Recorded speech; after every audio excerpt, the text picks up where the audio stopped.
Trvalé mzdové položky. Ďalším formulárom, ktorý musíme vyplniť pred nahrávaním a spracovaním mesačnej mzdy, sú trvalé mzdové položky. Po odkliknutí zmenu program zobrazí zoznam všetkých trvalých mzdových položiek, ktoré sú nahraté v programe. Jedná sa o položky, ktoré sa opakujú u zamestnancov každý mesiac v mzde. Čiže povedzme, jedná sa o prípad, že má fixný mesačný plat, alebo že sa mu trvalé strháva nejaká položička, po prípade má trvalé zadané osobné hodnotenie. Pokiaľ chceme zadať novú položku, klikneme na tlačítko Vložiť novú položku. Otvorí sa formulár.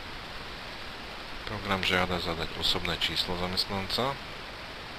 Čiže zadáme napríklad 5. Potom druh mzdy.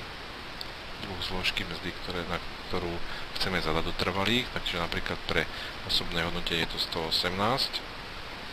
Hodnotu v eurách, čiže povedzme 20 eur. Osobné hodnotenie. Potom nasleduje zaškrtávacie tlačítko, ktoré má takú funkciu, že pokiaľ ho zaškrtneme, tak program túto fixnú položku bude mesačne znižovať úmerne k odpracovanému času. Príklad. Pokiaľ má zamestnanec odpracovaný celý mesiac, dostane mesačnú položku 20 eur. Pokiaľ 5 dní v mesiaci má dovolenku, tak programu úmerne zníži hodnotu osobného hodnotenia k odpracovanému času.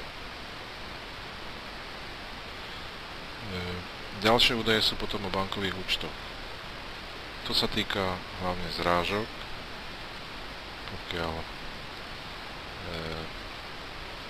chceme, aby program určitú zrážku odvádzal priamo na príkaz na úhradu, tak to vyplníme údaje o bankovom účte, kam budeme posielať zrážku.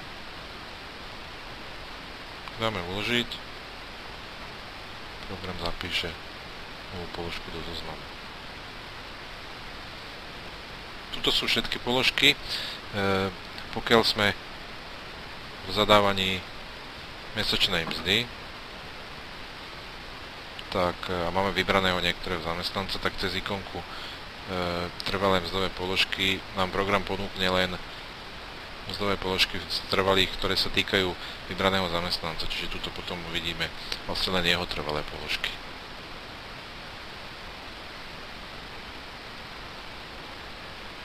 To je všetko, čo sa týka nahrávania trvalých mzdových položiek do formulára.